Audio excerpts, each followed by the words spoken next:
Welcome back, everyone, to the Disaster Tough podcast, where we share insights into the big plays and right calls of leadership. We dive deep into the stories, lessons learned, and ideas that will help you in the field. Let's go. Welcome back to the Disaster Tough podcast. I'm your host, John Scardina. I am so excited for this week's episode, specifically getting to talk about cyber leadership. We have a great opportunity to have Lynd on here. He's coming out with his third book. It comes out in September. I think that's right around the time that this episode comes out. It's called Silent Strike. He's talking about 3 different scenarios in there. He's going to be talking about poisoning of the water supply, power grid loss, I think specifically in Maryland, and voting and polling and how that all gets impacted by cyber. So you can talk a little bit about that. We're excited to hear about it. I think it's his third book that's coming out, so that's also pretty cool. He is just all around lots of cool things. He and I were just actually talking about tabletop exercises. He does it really similar to how we do it. We would like to have it interactive. We like to have it gameplay in real time and allowing those decisions to update the exercise. He does that as well, so it's really great stuff. So with that, Mark, welcome to the podcast. Thanks, John. I'm looking forward to it. So let's talk about first your book, and then we can kind of get into your background. Silent Strike. Did I get it right? Did I get those 3 things? You did. It's Silent Strike, and the subtitle is Inside the Stealth War of AI-Powered Cyber Attacks. Because that's, there's a lot of fear out there about AI and how it's impacting cyber, both bad and good. But the reality is it is a tool that is helping the bad guys do bigger and badder things. And unfortunately, some of that will cause societal chaos and drama and death. Yeah, it makes me think about some of the books I read back in college about the impacts of cyber and how reliant we are on critical infrastructure. And I think there was a CIA report that came out that said that there's an EMP that swept the continental U.S., 90% of the people would be dead in a year. These things are so astronomical, so impactful, that I don't think people can really wrap their mind around it. Just for the sake of the audience and talking about the impacts of cyber, not just on those 3 scenarios, but in general, how reliant truly are we on all systems? I mean, we're recording live right now on a podcast, so we're pretty reliant on cyber in my world. But. We do, and I think, for years there, digital transformation, all these things were what every company out there was trying to do, right? They're like, look, for us to be competitive in the marketplace, we got to become more digital, right? It'll improve our margins, allows us to go to market faster, all the things that we all know and heard. And during that exact same time, and in parallel, the military industrial complex, both in the U.S. as well as in other places, were doing exactly the same thing. They were becoming more digital. And as that happens, the attack surface grows and the addressable attack surface. And then the number of threat vectors being is the way they get in and successfully, find vulnerabilities, attack you, whatever it may be, deposit ransomware, etc. And, even using the example you used, if North Korea has the ability now in a satellite, this is reported, to be able to do an EMP burst 200 miles above in our atmosphere, that would knock out most of the electricity and most of the power in the continental United States. And what's really scary about that is that most of the transformers in that are made either in Germany or China. And it would take months to get those. And there's only a few of them that are spares here in the U.S. So it would be a truly large disaster. Cyber itself would probably be on the front end of any of those attacks. So if you look at, what Annie Jacobson talks about in cyber war, if you look at Peter Schweitzer's, what he talks about it, I can just go on and on and on. They all talk about the impact of cyber and how it's going to be on the front end of many of these type of bad disaster type events. The L3 Harris Extreme 400p radio solves problems and is specifically designed for emergency services. How do we know? We field tested it with medical, urban search and rescue, and collapse and confined structures. This radio is amazingly tough. Check out the L3 Harris Extreme 400p radio at l3harris.com right now. How do you spell Doberman Emergency Management? EOP, OEP, HVA, HMP, Thyra, TTX, Drone, PDA. Whenever you need an expert, Doberman Emergency Management field experts are there for support. Contact an expert at DobermanEMG.com today. CBRNE Convergence, the world's largest conference for the non-conventional threat, is heading back to Orlando between October 28th and 30th, 2024. With 3 days of workshops, lectures, and interactive sessions delivered by speakers from around the world on the latest issues and approaches to CBRNE and Hazmat. Make sure to claim your early bird discount by registering now at cbrneworld.com/event/Orlando. I'm not saying that I want an EMP to happen, but if somebody wants to do a targeted EMP where my student loans are being held, I don't know. I don't know like how angry I would be, but the stuff it's funny as you're talking about that. I hear a lot of Dr. Stephen Johnson. He's the head of counter CBRN for the British Army, and he can go into the impacts of CBRN, and you're going into the impacts of cyber, and the dangers that are out there, the man-made disasters are, like I said earlier, astronomical in thinking of their impact. What got your focus on cyber specifically? You know, Steve went towards CBRN, you're going towards cyber. What drives you towards that? Yeah, it's interesting. When I got out of college in the mid-90s, I actually was focused on AI. In fact, I built an AI expert system and sold it to one of the big tech titans.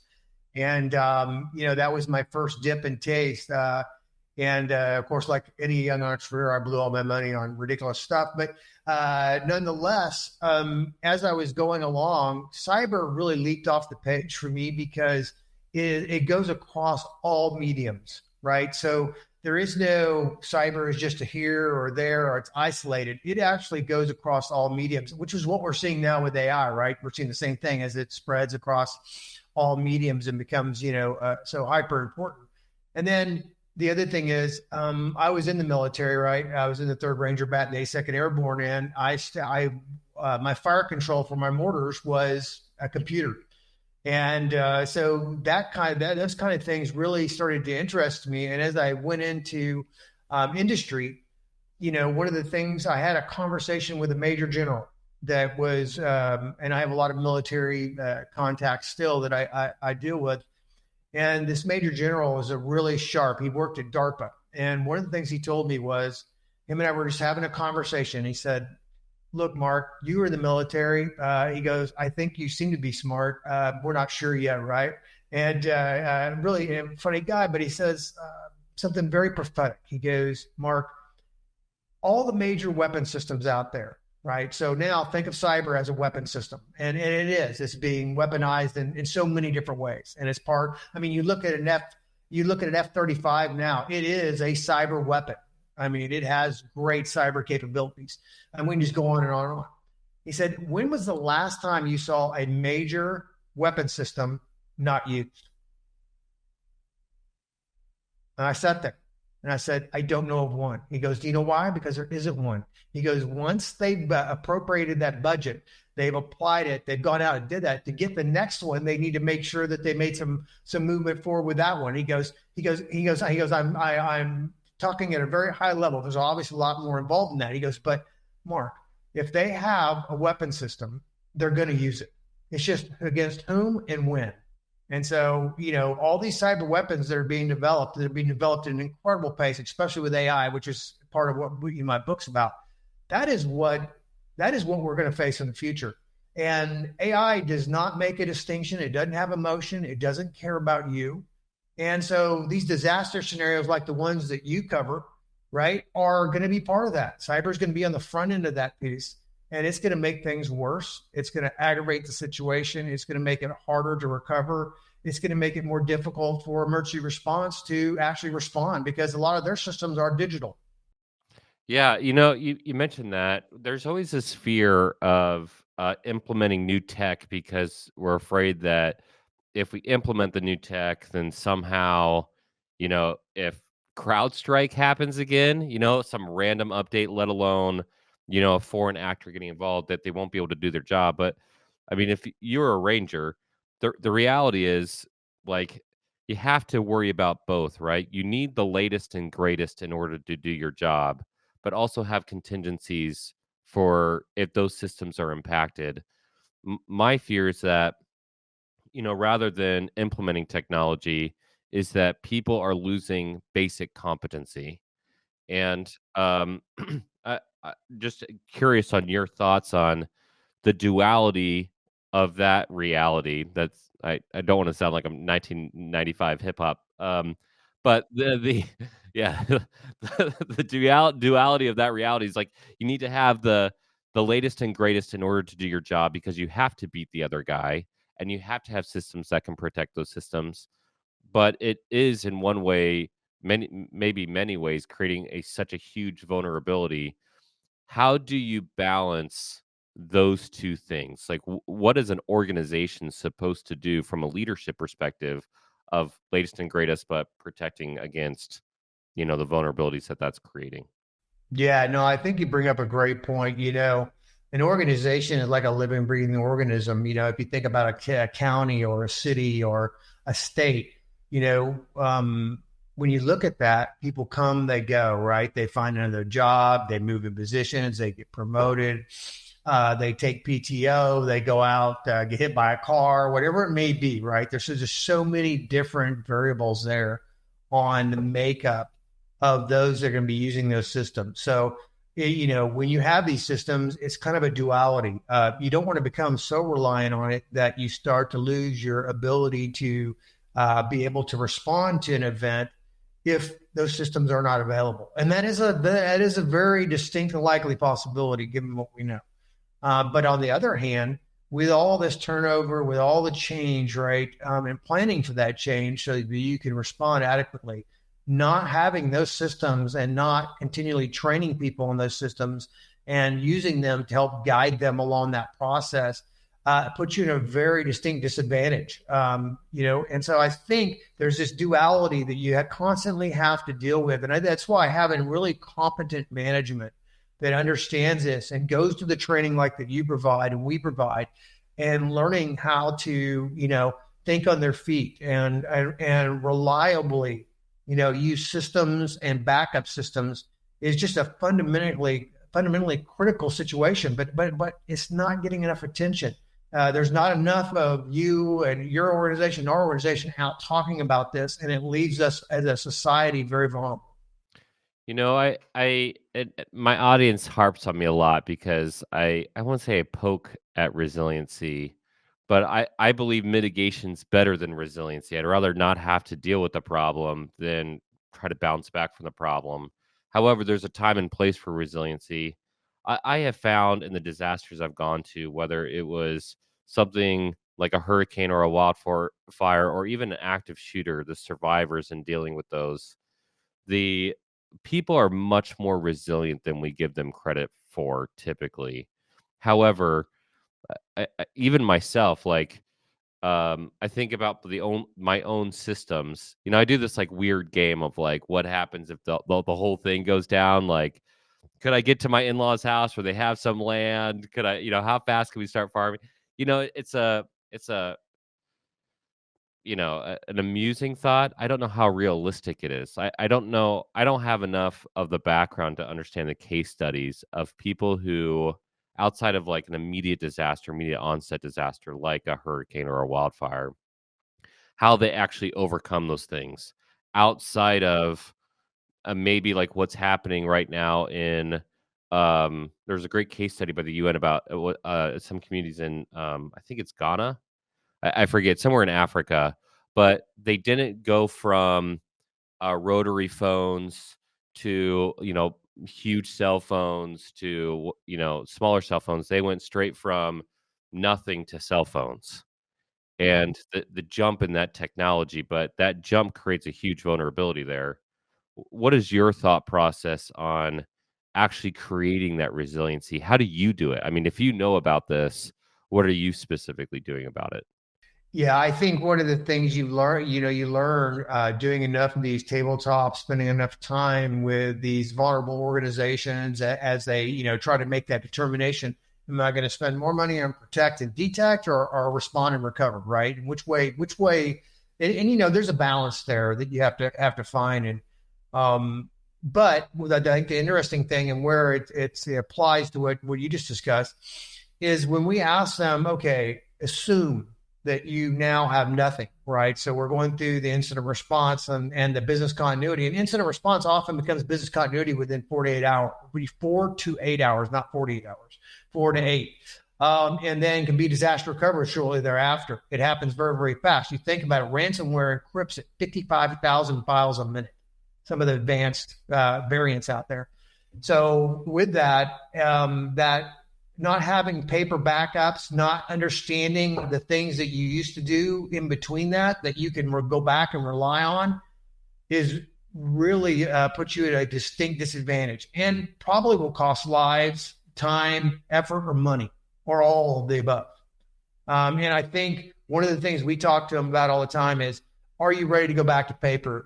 When you look at some of the large school districts, because 2 or 3 years there in a row, 22, 23, a little bit of 21, they were attacking school districts. Now they moved on, they're hitting hospital systems, right, and healthcare.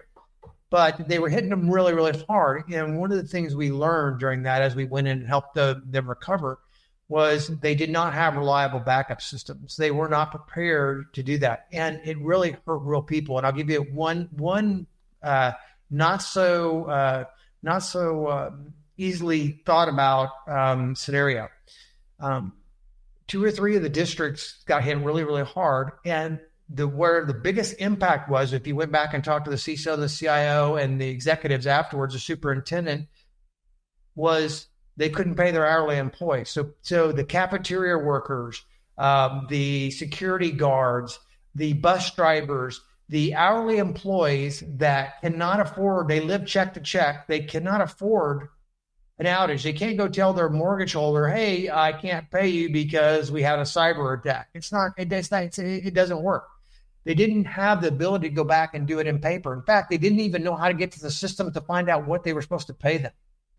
And so not having that backup, not planning accordingly, not working through a scenario left them in an incredibly vulnerable situation and hurt real people really bad.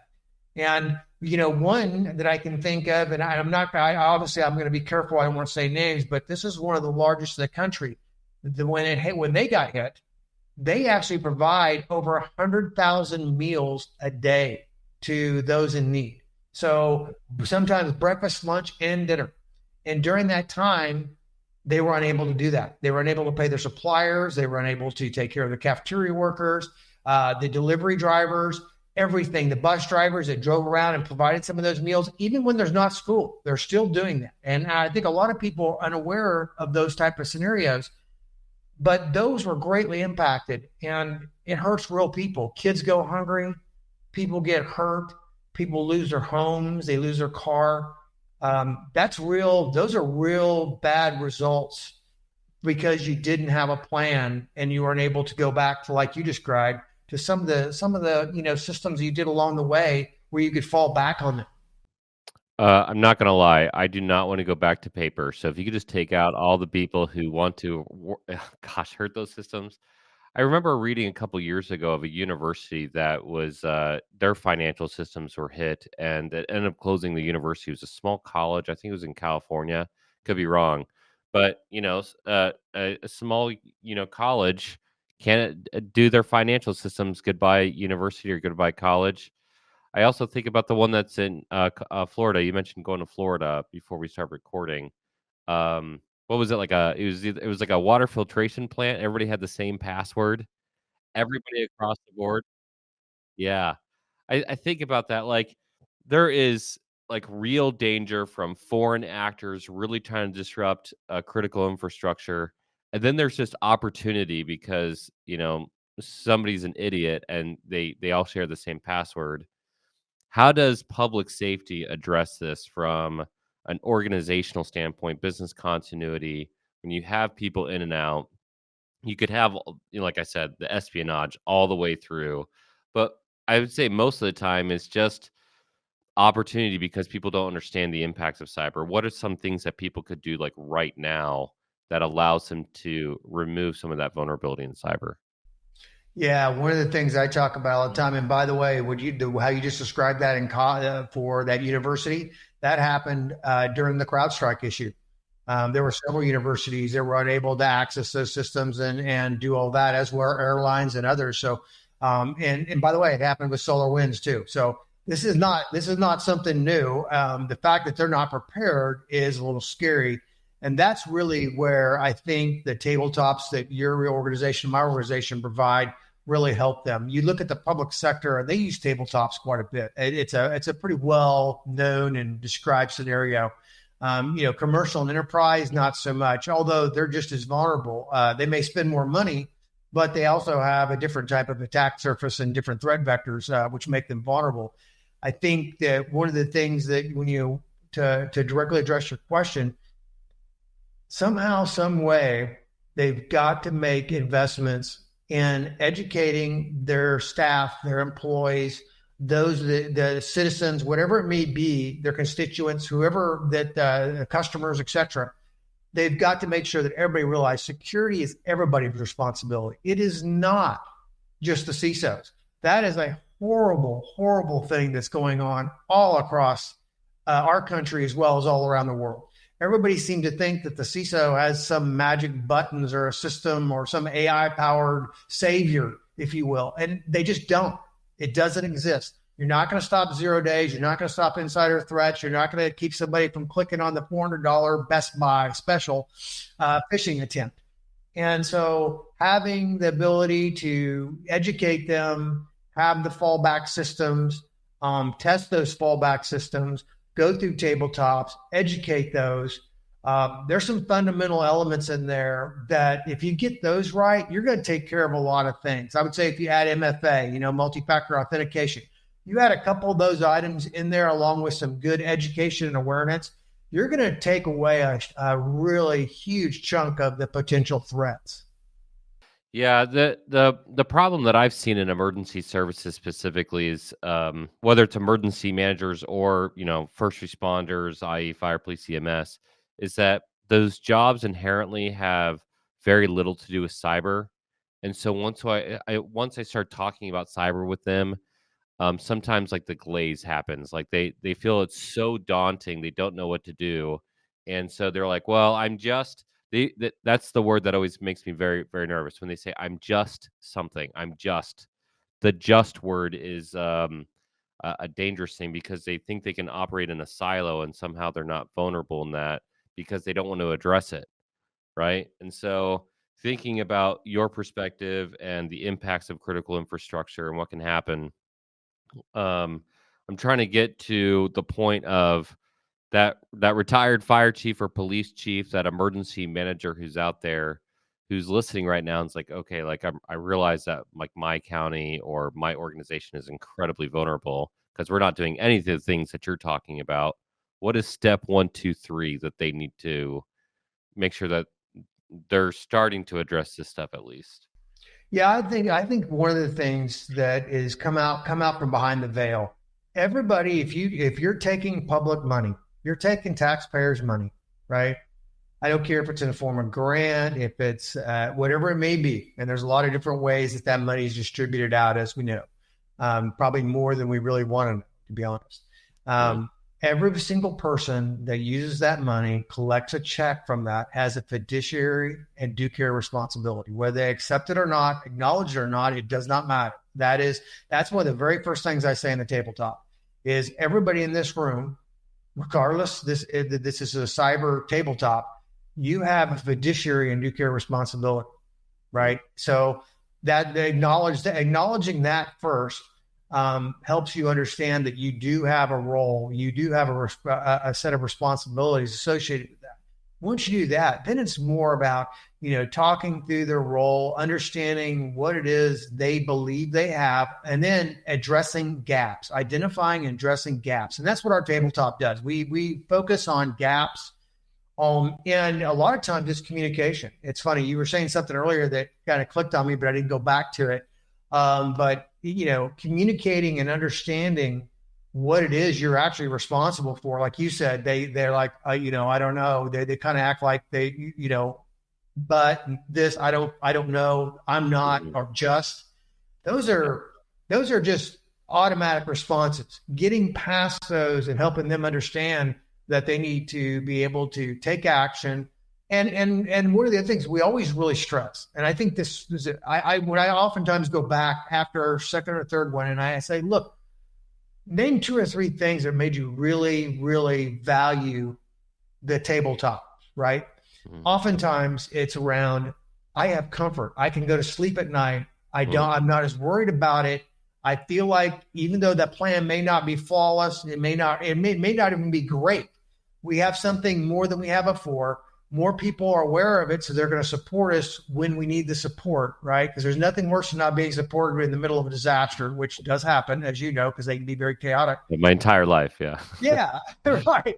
And then last but not least is making sure that everybody understands that your role is not that easy. So one of the things we do in our tabletop is we have little placards and we hand them out. And during each section of the scenario, we switch out the placard. So the CISO might be the customer.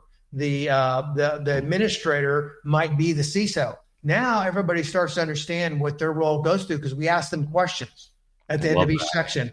And what it does, it draws them in and it helps them understand that, hey, being the CISO is not always a great situation. They may make pretty good money, but they're going to have to earn it. And when the chips are down, it may end up coming back on them.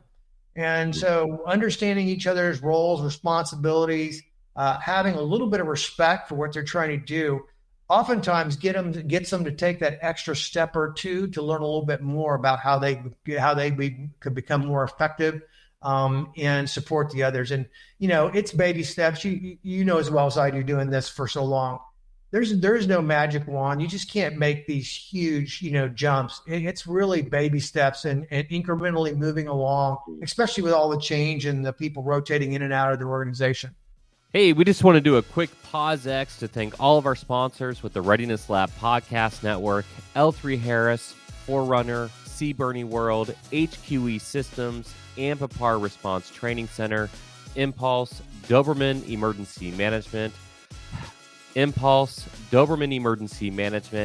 and especially all of you who subscribe to the TRL Insider program and who are listening to this episode right now. Thank you so much for your support. Let's jump back in. I love your cyber exercises and the way that you make people change. We focus on different competencies, obviously, because we're not cyber, but evacuations, mass care, medical transport and triage, public relations, CBRN, a couple other ones that we focus on, command and control, security. What we like to do is each hour in our exercise, we switch the groups from each competency. And it's really fun by the end of the exercise. Somebody always says something like, I had no idea that when I made a decision over here, that it was impacting somebody else over there. Or I didn't realize how tough this job was. I always thought like I could do X. And it's fun to see that like light bulb goes off of how everything is interconnected, right? And if you're doing that, hats off. And, obviously, that's huge, and people should learn more about that from your world as well, and understanding that cyber piece. It sounds like, again, like I said in the beginning here, there's a lot of mesh thoughts, which is awesome. Yeah, and it makes John, it makes a big difference. I'll give you a success story. We had a group, and I think they were on their third tabletop with us, and I think like 47 people showed up at the third one. 47, 48. It was a really good crowd. And when we went through that, there was a lot of discussion outside of what we were doing as a tabletop. We did not, impede that in any way. In fact, we emboldened that. We wanted them to have that conversation. Those are conversations that needed to be had, right? Yes. And some of it is just working things out. Some of it's building your pyramid. Some of it's, trying to make sure they're not stepping on my toes. But if you don't have the conversations, you're not going to move forward. So having those was great. About 2.5 weeks after that, they were attacked. And during the attack, they realized that the bad folks were still in their networks, right? The bad actors. They could not stop them. So what they learned in the tabletop was, just disconnect from the internet. So the person in charge of that got in their truck and drove 9 miles at a high speed, and went into their data center, their main primary data center, and disconnected from the internet. What it did, it gave them back their command and control, right? It bought them time because the people were in the network. They could see if they were doing things to try to address the attack. Now they didn't have that ability. And because of that, instead of having a full-blown ransomware, multi-month outage affecting many applications and their customers, which in this particular case was citizens, that would have been a true disaster. And there's lots of representative situations of that that were successful because they listened and because they talked about it and were part of the tabletop. They were able to go and unplug and now regain command and control by some precious time, which in any kind of scenario, cyber or not cyber, it's time. It's about time. Yeah. And they were able to do that. And when we went back a couple months later, they actually gave the person and their team coins, these really cool engraved coins, because they did such a great job and really, really impacted the organization in a positive way, and versus some of their peers that were on the opposite side of that situation. That's awesome. That's awesome that they were able to use what they learned in the tabletop to impact real world. That has to be a huge win for you. I have a very random question. Like I said, sometimes I'm like a dog and a squirrel. For a guy who lives in tabletops and understands the creativity that's involved in creating scenarios like that so they can operate. Again, this very random question. What is your favorite and least favorite cyber related movie? Yeah, I think some of them, and I'll put it this way. I think some of them, and I want to be careful, some because, I'll have somebody go into my site, or on social and dogging me, but I really didn't like Hackers because I think what it did is it kind of elevated it to some like sci-fi anime, and everybody kind of felt like, you could do that. And you had people thinking that all the hackers are people in a room with a pizza box sliding under there and a single light, framing them against the back wall while they bang the keyboard. That is not who is hitting us now. These are nation states. These are well-funded gangs, right? We just heard about the feds busted a ransomware gang yesterday, right? Yeah. So it misrepresents what we're trying to educate our customers and help them do that. So I would say Hackers is my least favorite one from that perspective. And then my favorite one, I don't know that I actually have a favorite, but I do like some of the things you're seeing now from the document. If you go on to Netflix, et cetera, there's some really amazing documentaries on hacking that are really valuable, that provide good information, talk about some of the things that are going on. And, hacking military systems is one thing, but if you can hack a military system, you can hack one of ours, right? Military systems typically are ICS or industrial IoT or SCADA or all these different types of operational technologies versus network stuff, although there is quite a bit of that as well. If you can hack that, if you can hack all these pieces, they have the capability to impact our society in a great way. So I like some of the documentaries. There's a bunch of them, and you can just go in there and literally type in hacking or cyber in Netflix, and you'll see just a ton of movies come up. But most of the ones I like are documentaries, and there's some really, really incredible ones. And then last but not least, the Gray Man piece. I really, really like the Gray Man series. I think some of the stuff that was in there is pretty accurate and along that, and Jack Carr and all that, amazing stuff. So as we're wrapping up here, thanks for sharing that. I love the documentary 007, the Skyfall. It's a great documentary. No, by the way, Hackers I was kidding about the documentary. Hopefully you don't think I'm stupid. The Hackers movie, as ridiculous as it is, it gave us one of the best lines in movie history. And unfortunately, I think we as a society have forgotten that line.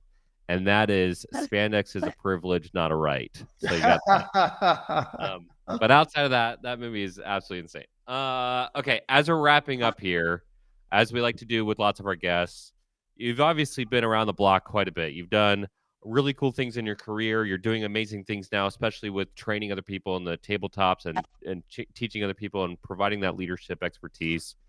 As somebody who is a leader and a mentor in this space, especially as you've gone all around the country, and I'm sure globally as well, what are some of the things that you've noticed, some of those gaps identified that we can take as a field to get us to the next level?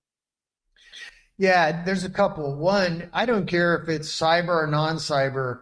If you're taking government money, regardless of what government you're taking it from, if you're what country you live in, obviously if you're taking money from China and you live here, that's a problem. So we're going to bypass that one. But the reality is, you have a due care and fiduciary responsibility. Whether you accept it or not doesn't matter. The fact is, you do have it, and you also probably are in a position, right, to where you can impact others, both negatively and positively.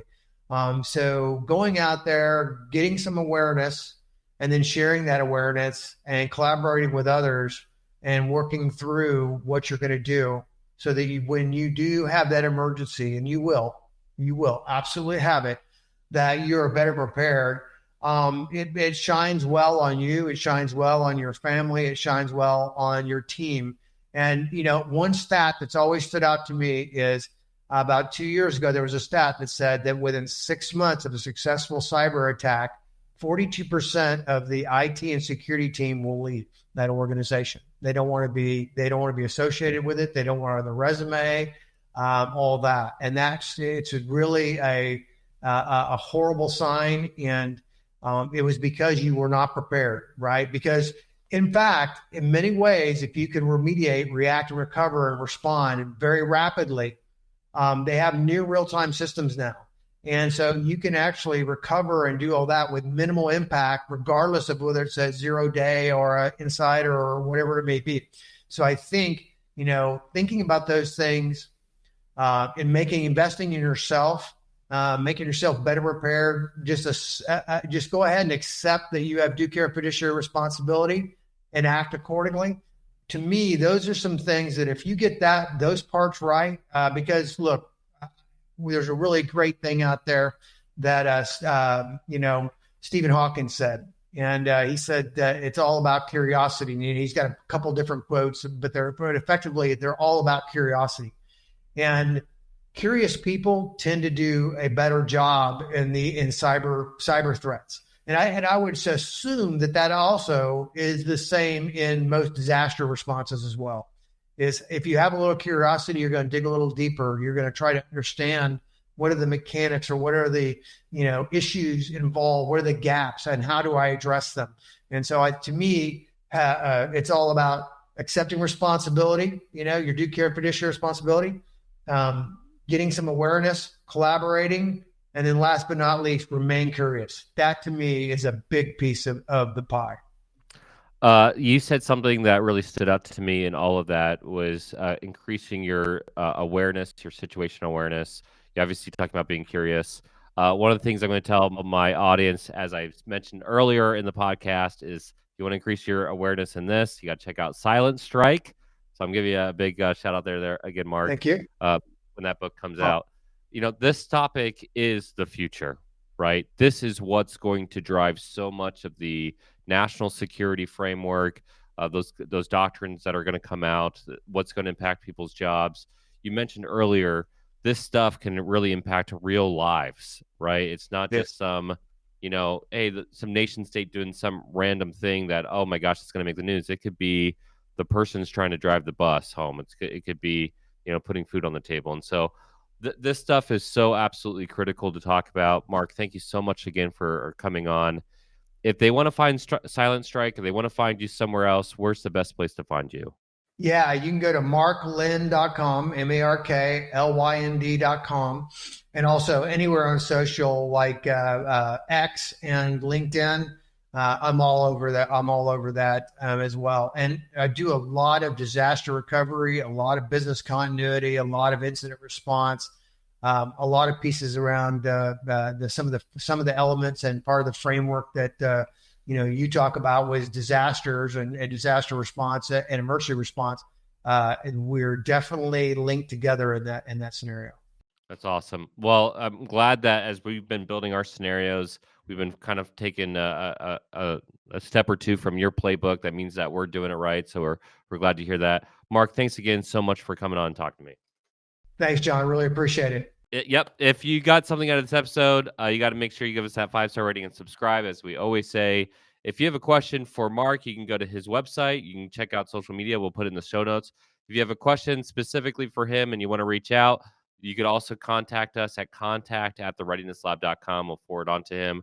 But if you found something valuable, we'd love to see it on social media, hear what you learned today, and we'll see you for the next one. Peace.